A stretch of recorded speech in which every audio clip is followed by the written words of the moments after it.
සුබ දවසක් වේවා ඔබ සියලු දෙනාටම. අද මම ඔයගොල්ලන්ට අරගෙන එන්නේ පුස්තකාල වෘත්තිකයන්ට වගේම පුස්තකාල ශාස්ත්‍රයේ ඉන්න හැමෝටම වැදගත් වන වීඩියෝ එකක්.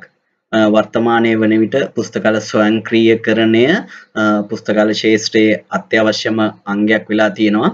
නමුත් ගොඩක් පුස්තකාලවලට මේ පිළිබඳව ප්‍රශ්නේ තියෙන්නේ තමන්ට ගැළපෙන සහ තමන්ගේ බජට් එකට සුදුසු මෘදුකාංගයක් කොහොමද තෝරගන්නේ සහ ස්ථාපනය කරන්න කියලා.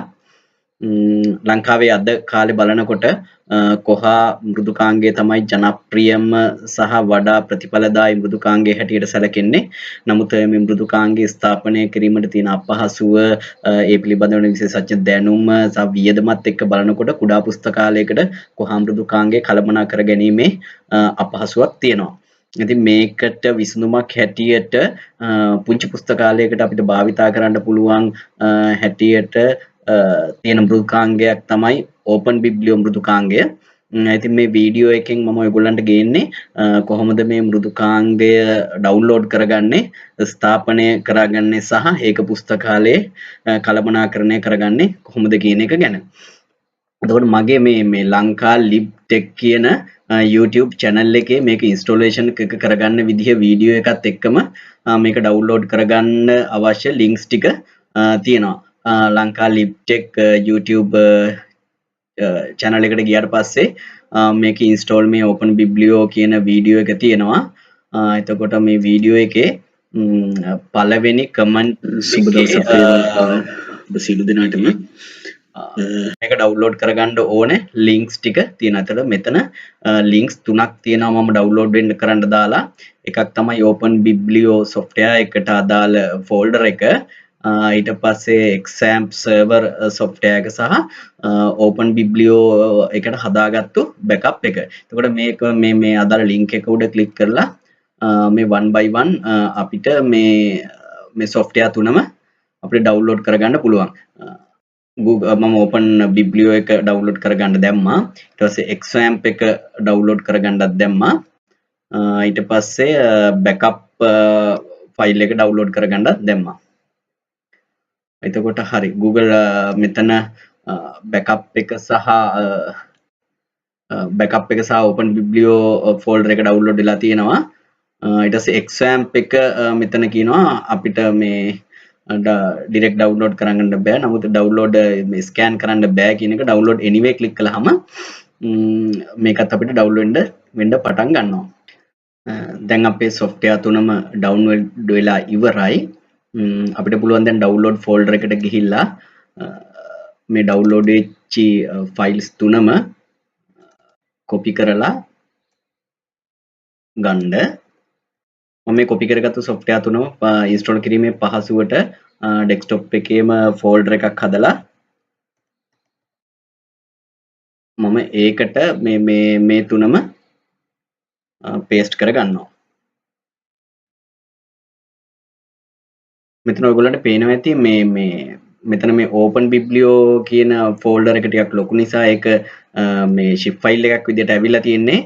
ඒක unzip කරගන්න ඕනේ. මේක right click කරලා extract here කියන එක ක්ලික් කළාට පස්සේ මේ folder එක මේ සම්පූර්ණ මේ compress වෙලා තිබිච්ච folder එක unzip වෙලා ඒකේ නියම size එකට එනවා.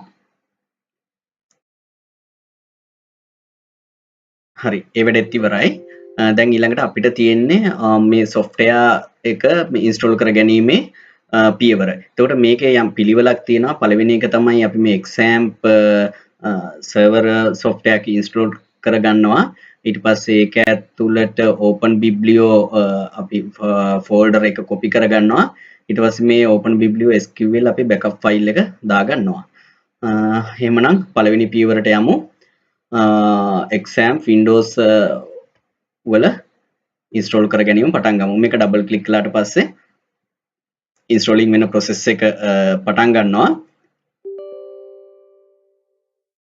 ඔයගොල්ලන්ගේ කම්පියුටරේ මේක මේ install කරන්නද කියලා පටන් ගන්නද කියලා අහනවා. yes කියලා කිව්වට පස්සේ installation process එක පටන් ගන්නවා. හරි process එක ආරම්භ වුණාට පස්සේ මෙන්න මේ මේ ඉන්ස්ටොලේෂන් එක කන්ටිනියු කරන්නද කියලා ඉස්සරහට යන්නද කියලා නම් මේක yes කරන්න. ඊට පස්සේ මේ warning message එකක් આવොත් ඒක ප්‍රශ්නයක් නැහැ. මේක okay කරන්න. ඊට පස්සේ setup file එක මේ එනවා. මේ setup file එකේ next කියලා අපි වැඩේ පටන් ගමු. එතකොට මෙතන මේ වම් අත පැත්තේ මේ box එකේ තියෙනවා XAMPP එකේදී install වෙන software ටික මොනවද කියලා මේ ඔක්කොම ටික් වෙලා තියෙන. ඒක නිසා අපිට මොකුත් change එකක් කරන්න අවශ්‍ය නැහැ. අපි ඉස්සරහට යනවා next එක click කරලා. ඊට පස්සේ මේ C computer C driver එක ඇතුලේ තමයි අපි මේ අපේ XAMPP එක install වෙන්නේ. එතකොට මේක මොකුත් change කරන්න අවශ්‍යතාවයක් නැහැ. කෙලින්ම next කියලා ඉස්සරහට යන්න. installation language එක අහනවා මොකද්ද කියලා ඒක default තියෙන English ඒක හැමම තියලා අපි ඉස්සරහට next යනවා. ඊට පස්සේ setup එක ඉවරයි. මේක දැන් installation එක කරන්නද කියලා අහනවා. අපි next click කරලා installation එක පටන් ගන්නවා. එතකොට මේ installation එක විනාඩි 5ක 6ක වගේ ප්‍රමාණයක් යනවා මේ installation එක complete වෙලා ඉවර වෙන්න. හරි. අපේ XAMPP software එක install වෙලා ඉවරයි. අපිට finish අපි finish click කරන්න කලින් මෙතන තියෙනවා do you want to start the control panel now කියලා. ඇත්තටම control panel එක open කරගන්න ඕන. නමුත් මේ වෙලාවේ අපිට control panel එක open කරගන්න අවශ්‍යතාවයක් නැහැ. ඒක අපිට පස්සේ open කරගන්න පුළුවන්. ඒ නිසා මෙතන මේ පොටුවේ තියෙන tick එක අයින් කරලා අපි finish click කරලා අපි ඒ පළවෙනි පියවර අපි අවසන් කරනවා. ඊළඟට දෙවෙනි පියවර තමයි මෙතන මේ අපි මේ open biblio folder එක copy කරගෙන XAMPP install කරගත්තු XAMPP folder එක ඇතුළට දාගන්න එක. හැබැයි මෙතෙන්දී අනිවාර්යයෙන්ම copy කරගන්නකොට මතක් කරගන්න මේ extract කරගෙන තියෙන folder එක නෙවෙයි අපි copy කරගන්නේ මේ WinRAR archive කියන folder එක නෙමෙයි. මෙන්න කහ පාටින් තියෙන file folder එක තමයි අපි copy කරගන්න ඕනේ. right click කරලා copy කරගෙන ඔකට මතක ඇති installation එක කරන වෙලාවේදී මේක XAMPP එක install උනේ C driver එකේ XAMPP කියන folder එකක් ඇතුලේ කියලා. ඊට පස්සේ අපිට පුළුවන් this PC හරි my computer හරි ඔයගොල්ලන්ගේ open කරගෙන C driver එක double click කරලා open කරගත්තට පස්සේ ඒකේ තියෙනවා මේ යටින්ම XAMPP කියලා අපි install කරගත්තු software එකේ folder එක. මේ XAMPP එක double click කරගෙන ඒක ඇතුලේ තියෙනවා htdocs කියලා folder එකක්. ඒකට මෙන්න මේ htdocs කියන folder එක ඇතුළට තමයි අපි copy කරගත්තු අපේ open biblio folder එක paste කරගන්න ඕනේ. ඒක හරියටම මේක path එක බලලා ඉවරලා XAMPP එකේ htdocs ඇතුළටම හරියටම මේක paste කරගන්න ඕනේ. එහෙම නැත්නම් අපේ මේ software එක වැඩ කරන්නේ නැතුව යනවා. හරි. දැන් අපේ මේ open biblio folder එක copy ලා මෙතන මේ XAMPP එකේ htdocs ඇතුලේ පේනවා. ඊළඟ පියවර තමයි අපි මේ XAMPP control panel එක open කරගන්න ඕනේ. මෙතන මේ start button එක ගාව තියෙන search box එකේදී අපිට type කරන්න පුළුවන් XAMPP control panel. ඒකට XAMPP control panel එක උඩ display වෙයි. මේ XAMPP control panel එක double click කළාම XAMPP control panel එක open වෙනවා. ඔයගොල්ලන්ට පේනවා මෙතන system tray එක ගාවත් මේ XAMPP එක open වුණා. එතකොට මේක තමයි XAMPP control panel එක. මේකේ අපිට services දෙකක් up කරගන්න ඕනේ. එකක් තමයි මෙන්න මේ Apache web server එක සහ MySQL database එක. එතකොට මේ දෙකම අපි up කරගන්න ඕනේ. එතකොට මේ දෙකම ඉස්සරහින් තියෙනවා එක එකට මේ start button එකක්. එතම Apache එකේ start button එක click කළාට පස්සේ Apache එක start වෙන්න පටන් ගන්නවා. MySQL එක ඉස්සරහා තියෙන start button එක click කළාට පස්සේ MySQL start වෙන්න පටන් ගත්තා. මේක start වුණා කියලා අපිට දැනගන්න පුළුවන් මේ දෙකම කොළ පාට වෙලා තියෙනවා. බැරි වෙලාවත් රතු පාට වෙලා හරි කහ පාට වෙලා තිබුණොත් මේක up වෙලා නැහැ. ඊට පස්සේ මේක අපි මේ close කරන්නේ මේක minimize කරලා තියාගන්නවා. මේක close කළොත් අපේ software එක වැඩ කරන්නේ නැහැ. දැන් තියෙන්නේ අපිට data MySQL database එක හදාගන්න. ඒකට database එක හදාගන්නත් අපි අපේ web browser හරහා තමයි අපි ඒක කරගන්න වෙන්නේ. එතකොට අපි අලුත් ටැබ් එකක් අරගෙන local host php my admin කියලා ගහලා enter කළාට පස්සේ අපේ මේ MySQL setting එකට මේ php my admin එකට අපි log වෙනවා. එතකොට මේක මම ටිකක් පහසු කරලා තියෙන අතරම database එක හදලා ඒකට අපි ඔයාලට මතකද අපි download කරගත්ත අපේ database එකේ backup එකක් අපිට කෙලින් මේ backup එක මේකට install කරගන්න පුළුවන්. එතකොට අපිට username password අපිට change කරගන්න වැඩේ අපිට කරගන්න ඕනේ වෙන්නේ නැහැ. ඉස්ලාම එතකොට මේකේ තියෙන්නේ අපි database එක create කරගන්න ඕනේ. මේ උඩම තියෙන පළවෙනි tab එක database කියලා. මේ database tab එක උඩ click කළාට පස්සේ අපිට මෙතන එනවා මේ create database යටතේ database name එක අපි මෙතන දෙන්න ඕනේ. අපි open biblio කියලා මේ database name එක අපි දෙන්න. ඊට පස්සේ අපිට මෙතන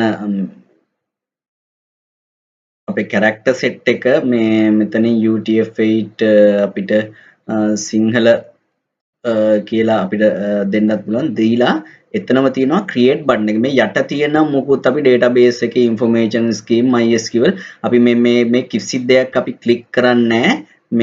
මේ පැත්තට අපි අත ගහන්නේ නැහැ. කෙලින්ම මේ මෙතන තියෙන මේ create button එක click කරන එක විතරයි කරන්නේ. එතකොට database එක create වුණා කියලා අපිට message එකක් එනවා. මේ මෙතන දැන් වම් අත පැත්තේ open biblio කියලා අපේ database එක හැදිලා ඒ database එක highlight වෙලා database එක click වෙලා තියෙනවා. හරි. ඊට පස්සේ මුකුත්ම කරන්න අවශ්‍යතාවයක් නැහැ. change එකක් කරන්න නැහැ. අපි ඊළඟට කරන්නේ අපි අර හදාගත්තු backup එක මේ database එක ඇතුළට දාගන්න එක. එතකොට මෙතන මේ උඩ තියෙනවා මේ tabs බලාගෙන යනකොට export සහ import කියලා.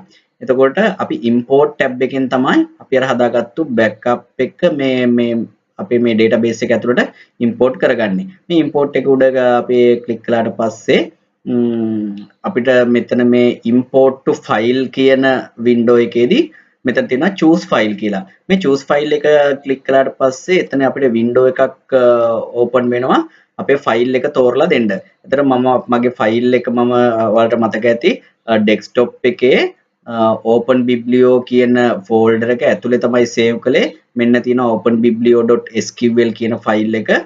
මේ file එක උඩ click කරලා select කරගෙන open කරන්න පුළුවන්. දැන් ඔයාලට පේනවා ඇති මේ choose file තියෙන තැනට ඉස්සරහින් අපේ database එකේ අපි මේ choose කරපු database එකේ අපේ මේ backup එකේ නම තියෙනවා. ඊට පස්සේ වෙනින් මුකුත් අපි settings වෙනස් කරන්න අවශ්‍ය නැහැ. හැමෝම පල්ලෙහාටම ආවට පස්සේ මේ page එකේ වම් අත පැත්තේ තියෙනවා import button එක. මේ import button එක click කළාට පස්සේ අපේ අර database එක මේ open biblio database එකට import වෙනවා. හරි message එක ආවා import has been successfully finished කියලා. හරි දැන් ඒ වැඩ ටික ඉවරයි. ඊට පස්සේ අපිට ඕනනම් අපිට මේ php my admin page එක අපිට වහලා දාන්නත් පුළුවන්. දැන් අපේ open biblio software එක installation එකේ වැඩ කටයුතු ටික ඔක්කොම ඉවරයි. දැන් ඊළඟට අපිට තියෙන්නේ මේ open biblio software එක අපි run කරලා බලන්න. එතකොට අපි software එක run කරන්නේත් web browser එක ඇතුළෙමයි.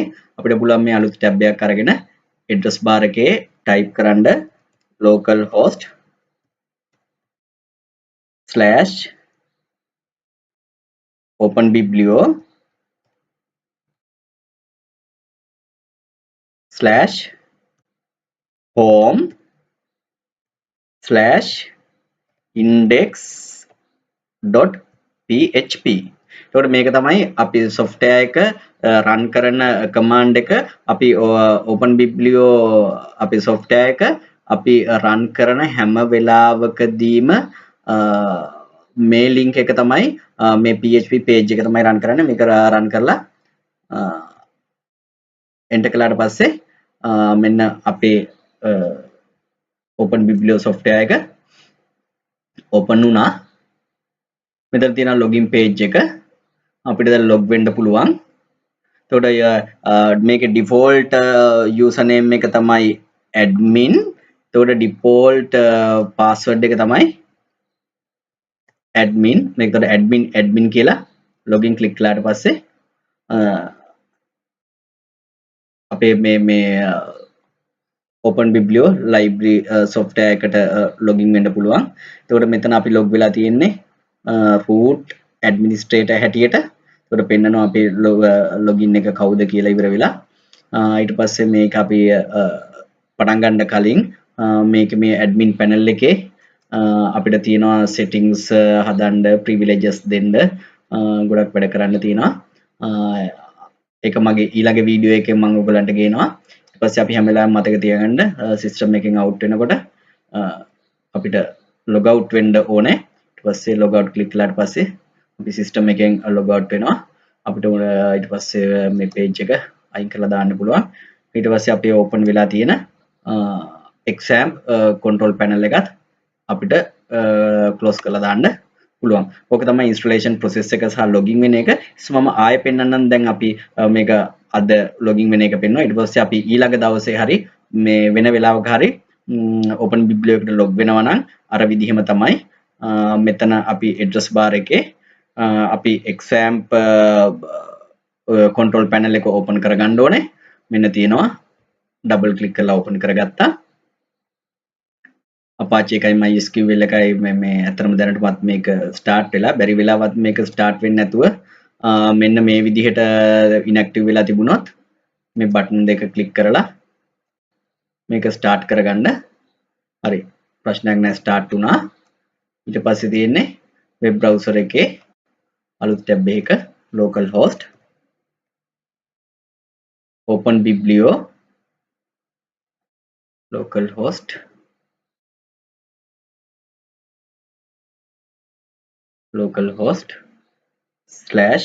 /open biblio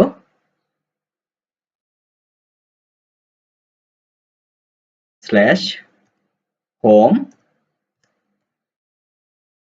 /index.php ෆයිල් එක රන් කරන එක විතරයි. ඉතින් තවත් වීඩියෝ එකකින් අපි හමු වෙනකල්ලා ඔබ සියලු දෙනාටම සුබ දවසක්.